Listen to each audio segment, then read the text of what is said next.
കുറച്ച് ദിവസങ്ങളായിട്ട് നോക്കിക്കഴിഞ്ഞാൽ സോഷ്യൽ മീഡിയയിലുണ്ടെങ്കിൽ ഏറ്റവും കൂടുതൽ സംസാരമായിക്കൊണ്ടിരിക്കുന്ന ഒരു കാര്യമായിരുന്നു ഇത് കണക്കുണ്ടെങ്കിൽ രേണുവിന് ബ്രസ്റ്റ് ക്യാൻസർ ആണെന്നുള്ള രീതിയിലൊക്കെ ഇതുണ്ടെങ്കിൽ ആ സമയത്തുണ്ടെങ്കിൽ രേണു ഒന്നും കാര്യങ്ങളൊന്നും പറഞ്ഞിട്ടില്ലായിരുന്നു. ഇതിന് ശേഷം കൊണ്ട് ഒരുപാട് പേര് വന്നിട്ട് അവർക്ക് അങ്ങനെ തന്നെ വേണമെന്നുള്ള രീതിയിലൊക്കെ ഒരുപാട് പേര് മോശമുള്ള കമൻസൊക്കെ ഇടുന്നുണ്ട്. ഇപ്പം നമുക്ക് ഈ ആൾക്കാരുടെ അടുത്ത് ഇഷ്ടമല്ല, അല്ലെങ്കിൽ അവർ ചെയ്യുന്ന കാര്യങ്ങൾ ഇഷ്ടമല്ലെങ്കിൽ അത് അവരോടുണ്ടെങ്കിൽ നമുക്കൊരു വെറുപ്പ് വരും. അതൊരു സ്വാഭാവികമായിട്ടുള്ളൊരു കാരണമാണ്. എന്നാൽ പോലും ഉണ്ടെങ്കിൽ അതിന് അവർക്ക് എന്തെങ്കിലും ഇതേപോലത്തുള്ള പ്രശ്നങ്ങൾ വന്നു കഴിഞ്ഞാൽ അത് നന്നായി അങ്ങനത്തെ ഉള്ളൊരു രീതിയിൽ പറയേണ്ട കാര്യമില്ല. എന്തായിരുന്നാലും അതിന് മറുപടി എന്നുള്ള രീതിയിൽ ആദ്യമേ പ്രത്യേകിച്ച് രേണു ഒന്നും പറഞ്ഞിട്ടില്ലായിരുന്നു.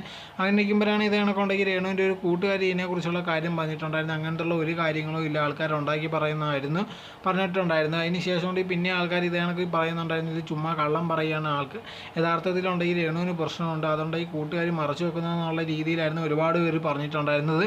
അങ്ങനെ ഇരിക്കുന്ന സമയത്താണ് രേണു ഉണ്ടെങ്കിൽ രംഗത്ത് വന്ന് ഇത് കണക്ക് കാര്യങ്ങൾ പറയുന്നുണ്ടായിരുന്നു. എനിക്കൊരു കുഴപ്പമില്ല, ആൾക്കാർ ഇതേ കണക്കത്തുള്ള കാര്യങ്ങളൊക്കെ ഉണ്ടാക്കി പറയുന്നുണ്ട്, അങ്ങനത്തെ ഒരു പ്രശ്നവും എനിക്കില്ല. ഇതേ കണക്ക് എൻ്റെ പതനം ആഗ്രഹിക്കുന്ന ഒരുപാട് പേരുണ്ട്, അവരാണ് ഇതേ കണക്കുള്ള കാര്യങ്ങളൊക്കെ ഉണ്ടാക്കി വിടുന്നത്, അവർക്കുണ്ടെങ്കിൽ ഒരു കാര്യം നടക്കാൻ പോകുന്നില്ല, എനിക്കൊരു കുഴപ്പമില്ലെന്നുള്ള രീതിയിലായിരുന്നു രേണു പറഞ്ഞിട്ടുണ്ടായിരുന്നത്.